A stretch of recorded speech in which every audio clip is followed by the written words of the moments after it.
All right, one of the key players that was at Norfolk Southern was the chairman of the board, Claude Mongeau. He stepped down as chairman of the board on June 3rd, 2025. I suspect because maybe his he said, I believe, that it was due to personal reasons. Maybe. It could also be, in my opinion, that his rail partners in crime in Canada alerted him to the fact that this was going to be my year of disclosure. And if there is one person who, in my opinion, belongs in jail, well, there's several, but Claude Mongeau is definitely one of them. And again, he was former CEO at CN Rail. He then moved on to Norfolk Southern, which was involved in the East Palestine train derailment, and I'll say a little bit more about that later on in these materials.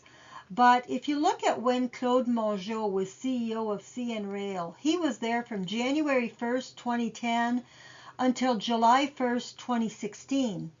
During that time frame, there were several deaths, but one of them, which I have spent literally, I would say, 4 solid years of my life investigating and documenting, was the death of conductor trainee Jason Cluney. Jason Cluney was a conductor trainee at the same time as my child, and given all of my research, when conductor trainee Jason Cluney was killed, I was literally with my child when the call came in that this young man had been killed. And he had 2 young children. I think at the time they were ages 1 and 6. But anyways, Claude Mongeau was CEO when conductor trainee Jason Cluney was killed. And there's a lot of implications to that, as you will see. Because in my opinion, as I've said before, that man belongs behind bars. What you have on the left here is one of, I received about 1,000 pages via a Freedom of Information request that I had done to the Government of Canada, asking for absolutely all materials that they had pertaining to the death of conductor trainee Jason Cluney. You can see here that on here it was a letter by the Transportation Safety Board of Canada that when they had done their initial report pertaining to the death of conductor trainee Jason Cluney, it was none other than Claude Mongeau, who was CEO at CN Rail at the time, who was asked by the Transportation Safety Board to review that report and provide his input. And his input, they wanted it because they wanted sound findings are the basis, let's see, they want accurate information and well reasoned analysis. And his input was also going to be used, the accuracy and completeness for the advancement of rail safety in Canada. On this first page where I wrote wrong there, the Transportation Safety Board put the wrong date of the death of this young man. It should have been the 18th of November 2013. And I have found, folks, that that happened on more than one occasion. There's another death I looked at where the date again was wrong in key documents. And I used to work with a bunch of programmers, up to 15 programmers, I would say, a day in Chicago. And, if you're pulling data, if you got the wrong date on documents, that may not flow to document requests that the public is initiating. And so when I see stuff like this and it happens more than once, I have serious issues with stuff like that, is all I can say. But anyways, so it was then CEO Claude Mongeau who was asked by the Transportation Safety Board to review the death investigation report pertaining to the death of conductor trainee Jason Cluney and provide his input to further rail safety. Claude Mongeau was CEO, and so I suspect that This report was likely also provided to the VP of Law at CN Rail for proper review. I can't prove that, but if you're a CEO, you're not a lawyer, so the odds of you passing this past your legal team would probably be very high. Just my hunch. Can't prove it one way or another. But anyways, there's no way, in my opinion, that Claude Mongeau, as CEO of CN Rail, a man who'd been in the rail industry for decades, there is no way, in my opinion, that he did not realize that laws were being seriously violated at CN Rail when conductor trainee Jason Cluney was killed, and that the same could be said of many other rail executives at CN Rail. There's no way that these people did not know laws were being violated. I just don't believe it. When you're a VP of law, and some of these other key roles, VP of Safety, VP of Human Resources, where there's a constant churning of the workforce, that stuff is happening for a reason, folks. I'm an MA in finance, and it's always follow the money, honey. So, again, Mongeau joined CN Rail in 1994, and he would become VP of Strategic and Financial Planning, as well as an AVP of Corporate Development. In October of 2000, he became an Executive Vice President and Chief Financial Officer. So obviously concerned with, costs and minimizing costs and maximizing shareholder wealth. And one of the ways that you do that is by, I would say, skimping on employee training, implementing deadly procedures in the field, violating a whole lot of laws, including the Railway Safety Act, the Statutory Orders and Regulation 87-150, Section 5. That has to do with the Railway Employee Qualification Standards Regulations, labor laws, not having up-to-date training materials, very deadly training materials, and these are all things, folks, that I address in materials which will be also provided on this website as well as at Rail Families United.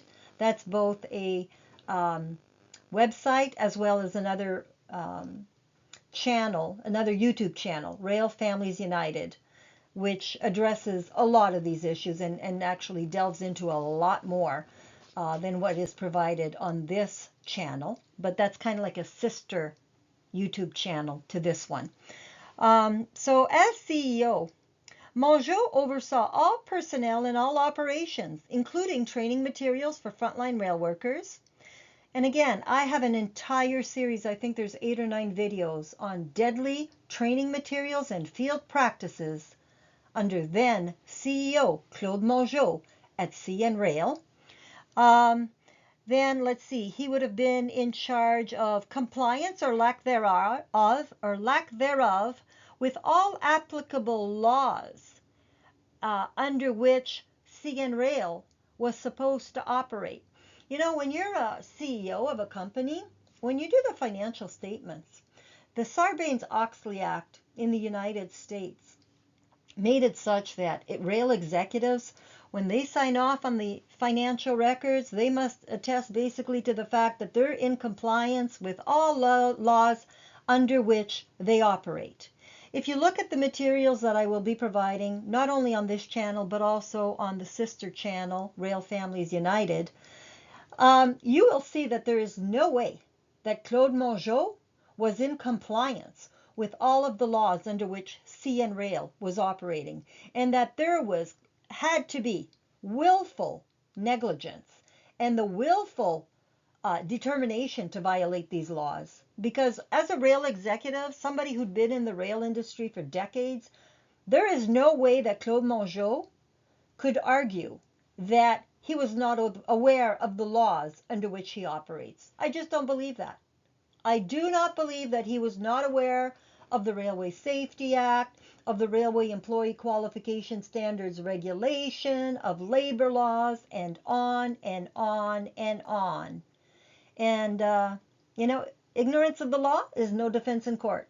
And if you're signing financial statements saying that all this is fine and we're in compliance, when you state that you're in compliance, you're not just stating that you're in accounting compliance, that you're operating under the financial laws under which you must operate.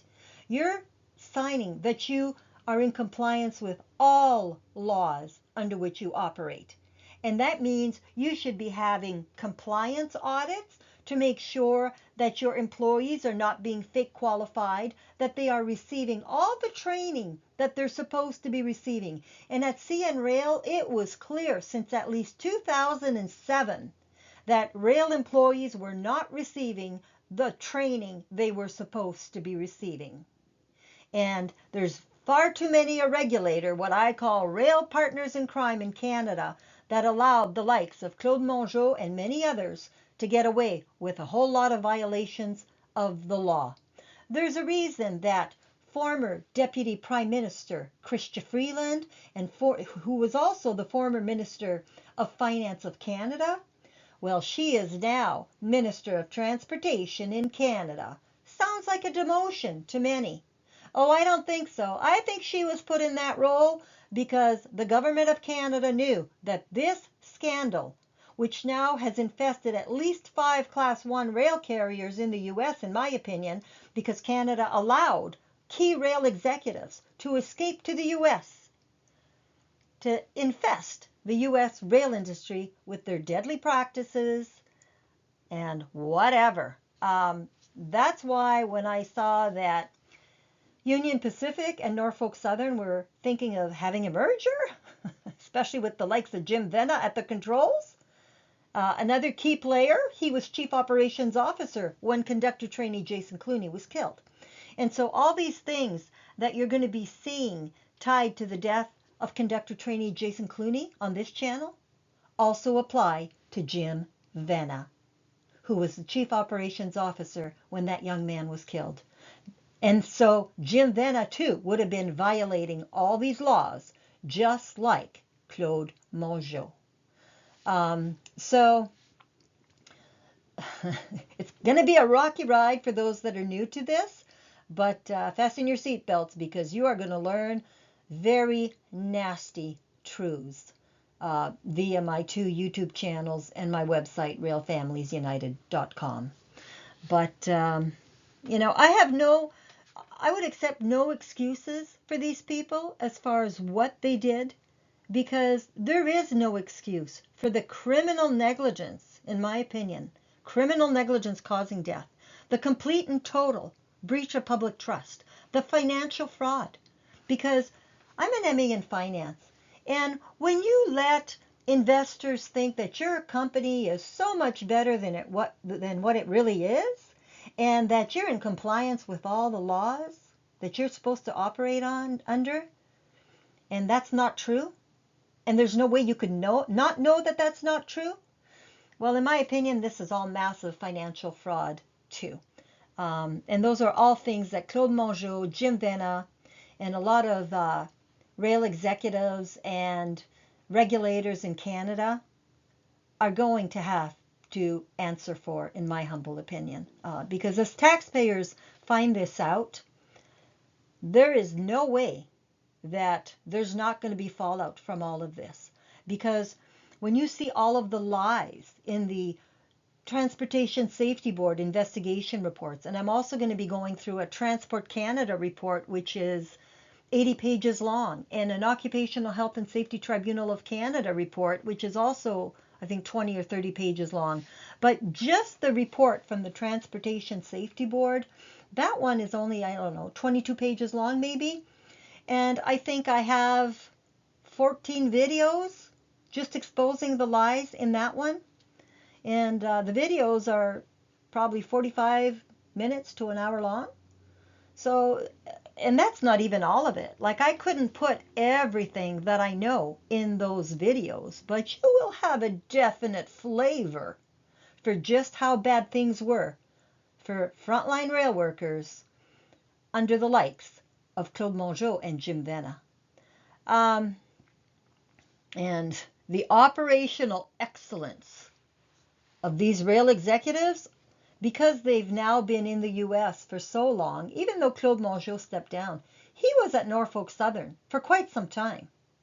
And so, their practices, I very much suspect, have carried into the U.S. rail industry. When you look at, there's a YouTube video called Railroad Workers Anthem by Brandon Petty, Pettit, I believe. I would encourage everyone to go watch that video and listen especially to what is mentioned at the very beginning, the narration by a woman that says how much worse things have gotten in the rail industry in the U.S. In the last 6 years or so. Well, that was about the time frame when Canada started allowing these rail executives to escape to U.S. Class 1 rail carriers. So if you want to know why things are falling apart in the U.S. rail industry, look no further than your neighbors to the north and Canada's corrupt rail regulators and politicians, and I mean all the way to the Prime Minister's office and the office of the Clerk of the Privy Council. And you'll see more on that also. The Clerk of the Privy Council is one of the highest public servants in Canada, reporting directly to the Prime Minister, and they basically act as one of the representatives for, used to be the Queen's Council, now it would be the King's Council, King Charles. So it's a very high level position. And anyways, I'll provide you with more of that later in other videos. But again, there is no way that Claude Mongeau or anyone else who was involved in so many violations of the law, when you fail to disclose material facts in financial records or to investors, and those material facts can impact financial decisions. Again, folks, I'm an MA in finance, and there is nothing that makes rail investors or any investors run faster than a very nasty scandal, especially when there are deaths involved, as there clearly are in this case. All right, this is the second page from that letter from the Surface Transportation Board to Claude Mongeau, asking him to review the draft report pertaining to the death of conductor trainee Jason Cluney. And they blanked out here who else was on the distribution list, but there's no way that several rail executives at CN Rail, including Claude Mongeau, Jim Vena, would not have known that CN was violating several laws when that young man was killed. So after leaving CN Rail, Claude Mongeau would become a board member and then the chairman of the board at Norfolk Southern in the U.S., the same company involved in the East Palestine, Ohio derailment. I had provided a rather 2,500 pages or so of rather incriminating information and documentation in matters of fake qualifications and or death cover-ups at CN Rail to residents of East Palestine. I have a brother who lives in Ohio, and when I went to visit him once with one of my other sisters, I decided that I would go and drop off some very informative documentation to U.S. Politicians. And I also went to East Palestine, Ohio, found the uncle. I happened to fall upon the uncle of a young woman, I guess, who was forced to move after the East Palestine derailment. And I told him, give her this information and tell her to share it with whoever else she feels needs to have it. So I also went to the office of J.D. Vance, who was my brother's senator. And when I went there, I showed up really early in the morning, got to go upstairs to the third floor and waited for that office to open. A young man comes out and he's like, "May I help you?" And I started talking to him about all the information I wanted to drop off for J.D. Vance. And I think J.D. at the time was on the Commerce or Transportation Committee for the U.S. government. But anyways, At first, the young man was saying, "Oh, this sounds more like something judicial because it had a lot also to do with the Trump lawfare and whatever." So, as far as the lawfare in New York, because there were several key players there that had to-dos in my case, and it was clear that they had pretty well swept everything under the carpet. And in my opinion, it was either we put Trump in jail or keep him out of the White House, or maybe he could put us in jail. And so one of the files I had provided to the office of J.D. Vance was what I called this lawfare file. It was 60 pages long and had several names of key players or organizations or groups that were, tied to Trump somehow. And they were also the great majority of them tied to my three scandals. I had not only one massive scandal impacting U.S. national security, the rail scandal, but I had two others. And so all of that information had also been provided to J.D. Vance. And actually, the person I was talking to in J.D.'s office kept saying at first, well, I think this is more judicial, so probably more Jim Jordan than J.D. Vance. But the more I told him about, the stuff pertaining to the lawfare and what was in these files that impacted U.S. national security, he had said, well, yeah, I think maybe more Jim Jordan. So I'm turning around, literally leaving, going towards the elevator banks. And I guess he just couldn't take it. And he finally goes, I think I will take a copy of that for JD. And this would have been in the last week of April 2024, before Trump picked J.D. Vance to be his running mate. I also went to the Brotherhood of Locomotive Engineers and Trainmen and gave them 2,500 pages. JD got about 6,000 pages because it was tied to three scandals. The Brotherhood of Locomotive Engineers and Trainmen, they got 2,500 pages or so tied to the rail scandal.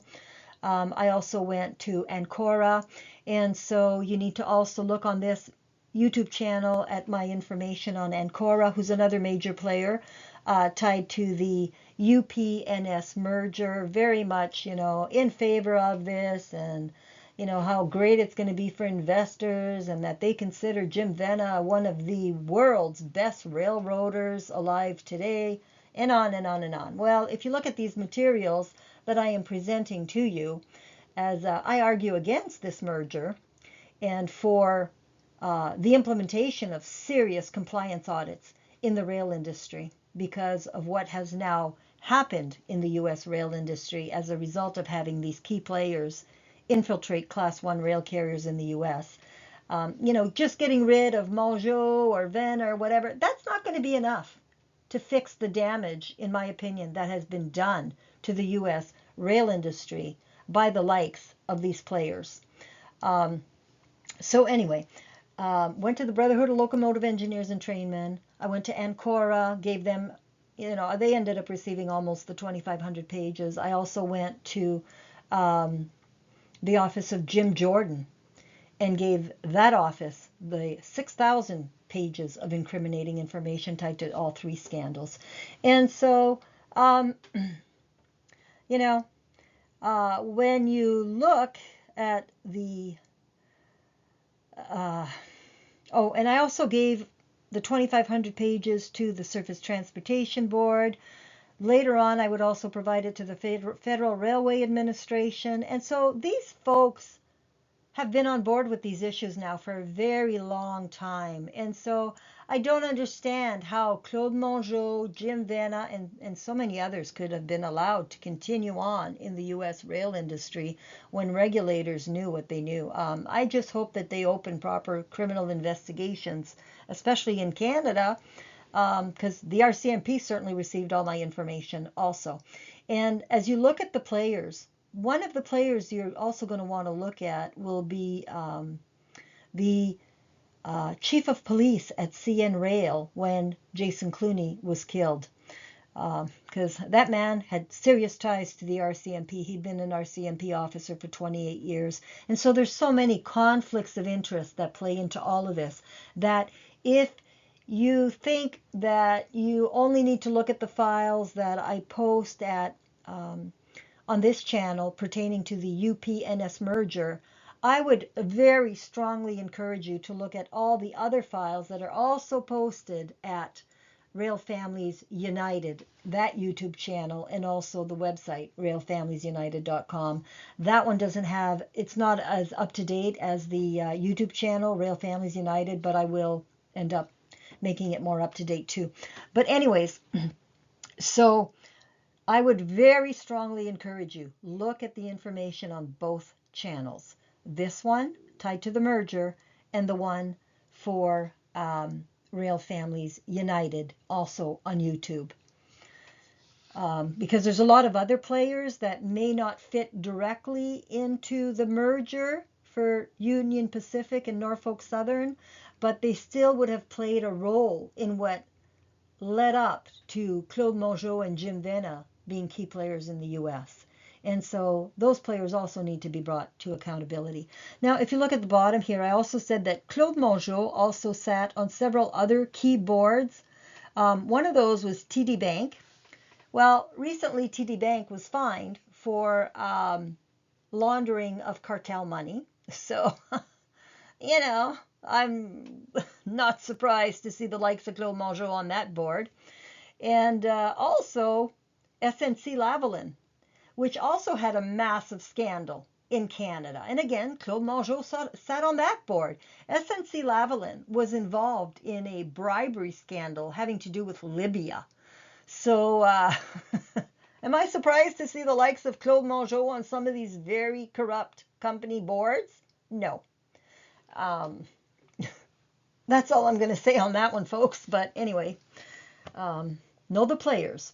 One of my lawyers, when I was in Chicago, he always used to tell me that. Know the players. And that's why it's critical, again, that you look at the information I provide not only on this YouTube channel, but on the other one called Rail Families United.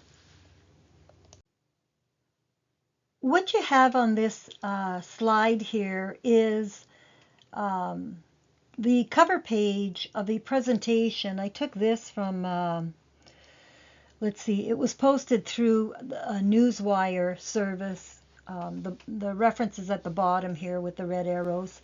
But this is when Claude Mongeau, who was CEO of CN Rail when conductor trainee Jason Cluney was killed, he did a presentation in front of the Montreal Board of Trade. And in that, the presentation was called CN is a true backbone of the economy. And I tell you, when I found this document, I had a lot of issues with this presentation that he did. And I'm going to be analyzing this presentation, this document, in greater detail in separate videos. But that talk that Claude Mongeau had given was done about 3 weeks after the death of conductor trainee Jason Cluney was killed. And Mongeau had to know that CN Rail was violating numerous laws when conductor trainee Jason Cluney was killed. There is no way, in my opinion, that the CEO would not have known that. So at this conference, Mongeau stated that CN Rail had the best in the nation IT team. Well, I would beg to disagree with that based on my research, because there were clearly missing evaluations. The systems weren't catching missing evaluations in employee personnel records before they were qualified. And so, well, if a person didn't receive nearly the training they were supposed to receive, or they didn't get any yard training, because any training they had was basically at a switcher location, which is not considered an actual yard, you know, and they were allowed to move to a yard, as my child was. My child was allowed to go from a yard of basically 2 or 3 switches, 2 or 3 trains a day, to one with 40 to 60 trains a day on the main line and potentially hundreds of switches and hundreds of employees, whereas the other one had maybe 20 employees. And my child had 0 yard training, according to a new union rep at the new work location, because my child was involved in an incident, which was a derailment where a wheel popped off in the rail yard. My child was hanging on to a grain car, and had the load shifted enough, you know, that car could have easily flipped over and killed my child instantly.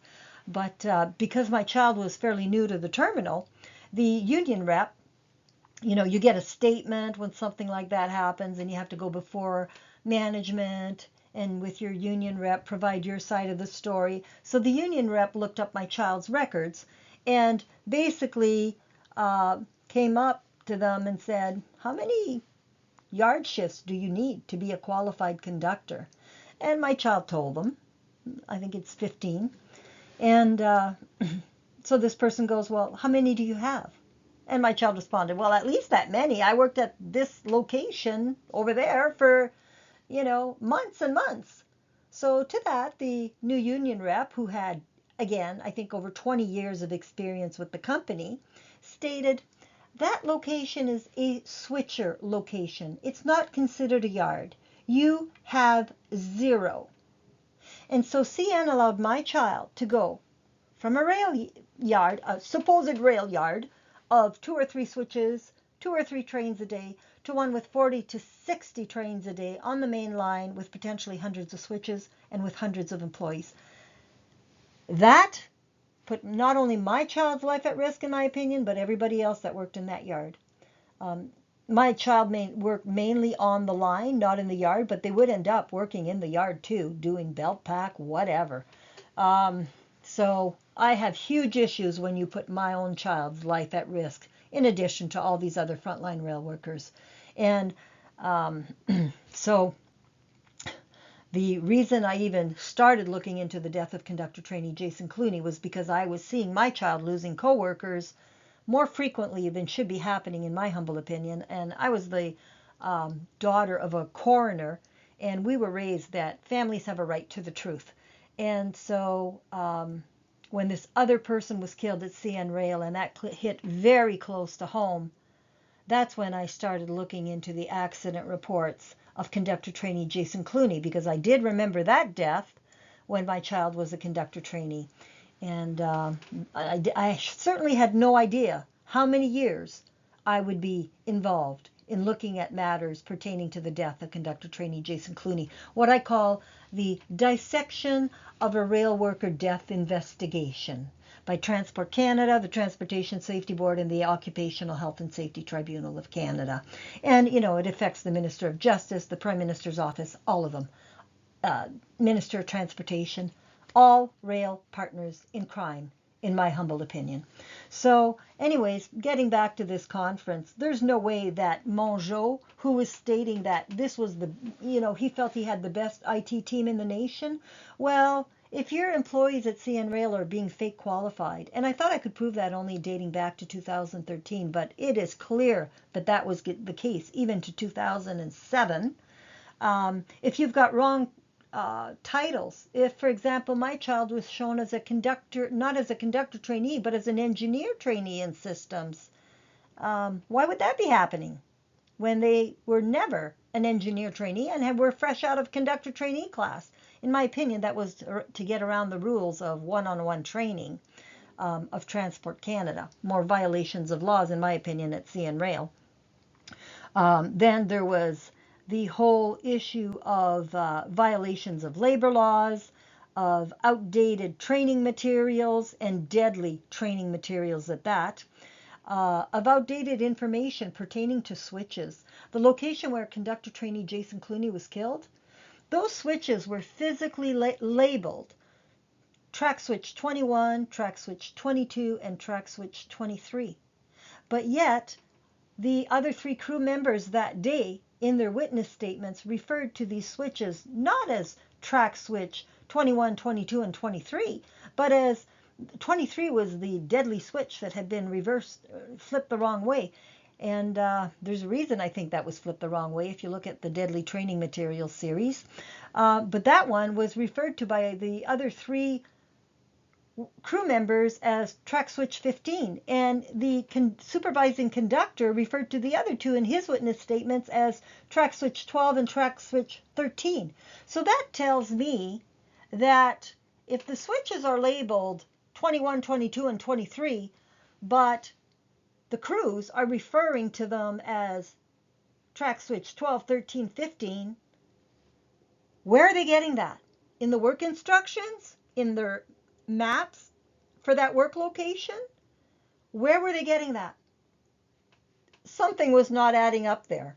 And, two people were new to that territory. So how do you explain that a locomotive engineer who was new to the territory was also referring to track switch 23, not as 23, but as track switch 15 in his witness statement? Explain that to me.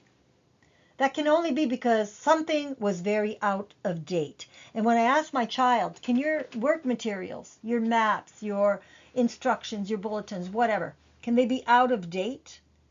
And my child's response was, yeah, by years, actually. How is this acceptable for safety critical tasks? You basically had a conductor trainee working in unfamiliar territory in the dark, unsupervised, in violation of SOR 87-150 Section 5.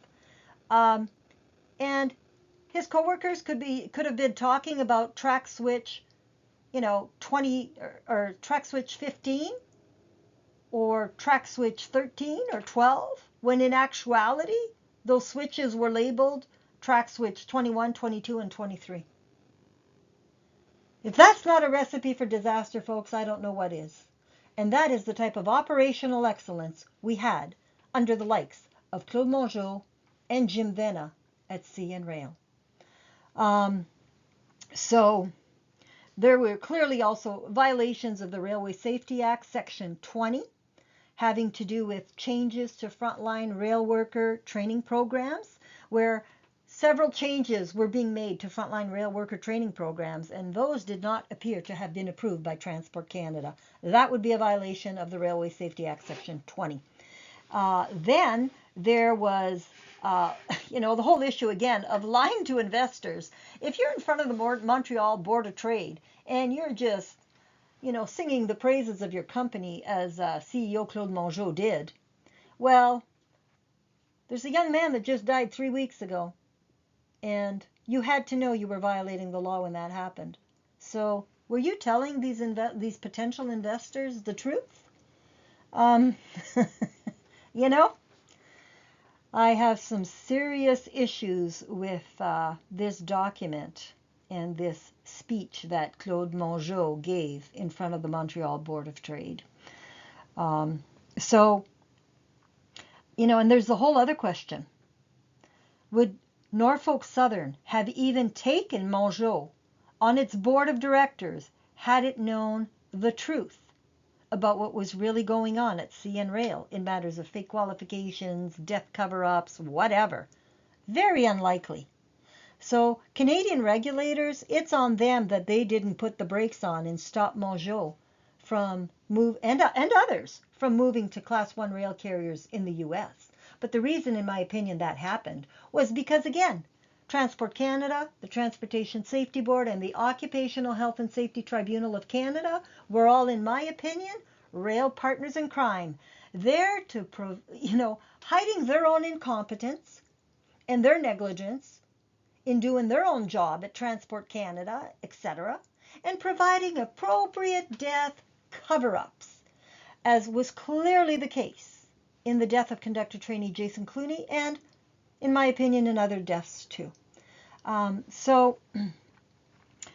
Again, I'm going to be doing a series of separate videos on what was presented by Claude Mongeau in front of the Montreal Board of Trade, but again, another huge issue. So if you want to see this report, it's posted online. You can get it through the newswire.ca website, and I provided the link below here.